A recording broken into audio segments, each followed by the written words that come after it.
There are a lot of great things that happened last night.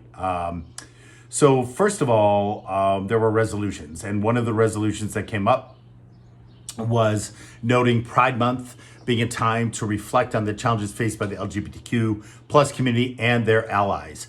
I was honored to be able to co-write this along with Supervisor Erickson, who has done it in the past. And I was very fortunate to be able to second the motion to make the resolution pass. I'm delighted about it. It passed along with some other resolutions. This resolution was honoring the entire month of June 2022 as LGBTQ plus Ally and Allies Pride Month, celebrating all of the great businesses, organizations, allies, and celebrating the safety in Dane County that we have created here for the LGBTQ community. I was also privileged on June 1st morning at 9 a.m. to go out with the mayor of Madison and County Executive Precy, along with Mr. Erickson, who I previously mentioned, to raise the new progressive pride flag, which honors the trans community as well. It's more modern than ever. It was the first time it was lifted by the governor, also the same day on the state capitol. That was the first time. We had beat him, however, because last year they did raise this flag in front of the city county building, and we were able to do it again this year, as well as joining the mayor to raise it in front of the city municipal building. So that was a great thing kicking off Pride Month. There were also 3 other resolutions that passed. We recognized June 15, 2022 as World Elder Abuse Awareness Day, a very important day to remember. And my fellow supervisor from just north of here talked about how important it is to get out, as Supervisor McCarville, by the way, how important it is to get out and say hi to our elders and to check on them and to be a part of their lives. There's so much we can learn from them. There's so much we can offer in their lives to make their lives richer. Also bringing forth a resolution was Mr. Erickson again, honoring June 3rd today as National Gun Violence Awareness Day. The resolution indicated that more than 110 Americans were killed with guns every day on average, and that 45,222 firearm deaths occurred in 2020 in the United States. This is an important matter. There was a group of us that also signed a letter that is going out to call for action around our state and around our country. On the inside, I am also working with a fellow supervisor on drafting something we want to bring to the board on a county level. So many of these issues, as you know, are really handled on a state level or even a national level, but there's things we can do to send out the right message on the county level. More information on that to follow, but I assure you, I do know how important it is for my neighbors here in our community of Dane County to make sure their schools and their stores are safe and our homes are safe, and that we can honor amendment rights at the same time, honor those that don't wish to bear arms and feel threatened by arms. Really, really an important thing that will be coming up, and you'll hear more about it. And lastly, we had a resolution that kicked off the evening honoring Allison Dairyland. This is a position that is held, a professional position that is held here in Wisconsin. For 75 years, they've been conducting it, and we had a former Alice speak to us. And just to hear how important agriculture is in this country, and specifically this state, I should say, and in this county, with Dane County being a top producer, how important that is. And that was brought forward by a fellow supervisor, Anthony, who came forward, Anthony Gray, Supervisor Gray, and talked about the importance of agriculture. It was nice to hear from him. He's an East Coaster that came to Wisconsin to wed his wife, and his wife is from Dane County, and she's from a farm family. I'm going to circle back around with the LGBT resolution in one moment. But in the meantime, I want to talk about something that came up last night that took most of our time, and many of you have maybe read on it. And I want to address it because I was 7 that opposed this policy that did pass and is going to the county executive's office for signature. And this was authorizing, the vote was 25-7. Some folks were not present at the meeting and had excused absences, but we authorized to spend $50,000 on an independent probe with the hope that it will restore public trust in the zoo. In April, the Wisconsin State Journal had reported that the zoo's only Black zookeepers quit in recent months over discrimination in zoo management decisions that led to the death of and injury of many animals. Supervisor Kiefer from the 25th District had brought it and authored a resolution commissioning the investigation.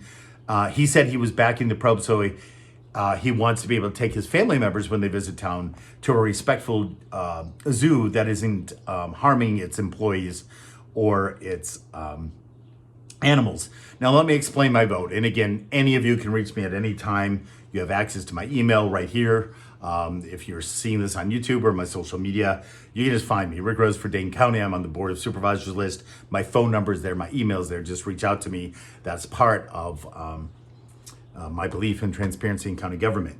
I listened to a lot last night. I had a lot of constituents speak with me on both sides of the equation. And I came to the decision not to vote for it. There were two parts of this, and two parts leading to my reason. Number one, there was a strong discussion about the role of the executive branch, which is in the county the Dane County executive's role, Mr. Parisi, and then what is the role of us? And you can look at it as the role of the president and the role of the Senate or the House of Representatives in the U.S. model. And we are there to make policy. He is there. In this case, it's a he, Mr. Parisi, to administer that policy and to run the government, if you will. And was it our right to be able to suggest that we do a probe that was related to the handling of a case revolving around human resources and people, or does that fall on Parisi's dime, so to speak, or on his clock? So that was part of it. There was discussion about that. I feel very strongly that, and I've said it before, and I talked to you about this before, I believe we have a very solid county staff and directors. And when this investigation was held internally by those that were entrusted with it because of their job titles and positions, I feel they did the best of their ability. And it is our position to support them unless we find that there are errors and wrongs and questions about that. My belief is then you take that to the county executive or down to the director of the zoo or down to the folks that deal with equity and diversity and equality and inclusion at the zoo. And I think that path was taken. Do these people have a concern? And is there a concern? Absolutely. But I'm not so sure that it falls on us to look into that. We should give a vote of confidence for Parisi's office to do so, which I strongly believe that he is working on a more county-wide level approach to how we're facing this. There are other issues that came up last night about the medical examiner's office, which you may have heard, that is now coming forth and saying there are some staffing issues and issues of racism and inequality and things like that. I'm sure we'll hear more of it. It happens. A news story comes out and people hear about it. A lot of the people that supported approving it and believing that it did fall on the policy side believed we needed to send a message to the executive, and we needed to send a message to people who have been harmed in this county and didn't feel we were backing them. And that's why they went forth with this proposal to hire a retired judge whose name hasn't been selected yet, to spend up to 250 hours, a maximum of $50,000, and to deliver a report by early fall into our hands to look at it. There was an amendment that came to the floor to revise that resolution to add that they would then give us recommendations on how we can use their findings to deal with these issues across the county and to remedy or put things in place to fix these challenges, should those challenges come out in the report. Now, that I strongly believe in. We need to have a course of action. But my issue with the proposal was, who are we going to select? Why is it going to be a retired court judge, although they are nonpartisan like we are on the board? And my biggest thing is, if we're arguing the fact of animal safety and integrity, which is the reason these people left their jobs, is that really in the matter of somebody, this isn't the matter of the judge perhaps to look at were they treated with equality, but how that comes into play with the safety of the animals. I think they're two separate issues. And I think my point is this was too much going on at one time. Number one, questioning, was it our authority? Number two, looking into the safety of the animals and their mistreatment. I'm sure that was totally missed last night in this vote for this resolution. And number three, going forward with a resolution that is costing us $50,000 that is specific to two employees. And mind you, I respect the rights of these employees and they should have due diligence, no question, but I'm not sure it was within my ability to approve something that would spend so much money on a situation when I've believed we should take it back to the committee, which I voted in favor of when that part of the resolution came up when there was an amendment to it on the floor, or a motion to take it back to the committee, which is personnel and finance, and then bring it back to us on the floor to make the decision. That's the route I wanted to go. But when push came to shove and that was turned down and we had to make a vote on it, I feel very strongly that I backed what I feel, if I talk to my neighbors, would be a majority opinion. From things I heard previously, from conversations I even held today, and from some comments back from all of you that live within District 16 and Dane County in general. So that is a recap of last night's board meeting. It was great to be back in person. Future meetings will be hybrid again. And that's it. Now I want to circle back around because I'm wearing my pride shirt. I raised the flag. I helped with the resolution. I seconded the resolution, and it was very poignant in that many of my fellow supervisors, who are a representation of the community at large, much like myself and Mr. Erickson, who both identify as part of the queer community, many of my colleagues have children, many of whom are transgender, whose language and protections we included in this resolution. Many of them themselves identify in the queer community as either bisexual or non-binary or fluid. And I felt that the room was filled with everyone who understood this to be a matter of equality. And I don't want to get emotional here. However, when it went to vote, there was one nay and one no vote. And I would ask this supervisor to dig deep. You know, when we're sending, in some ways, these resolutions are really matters. They're not policy.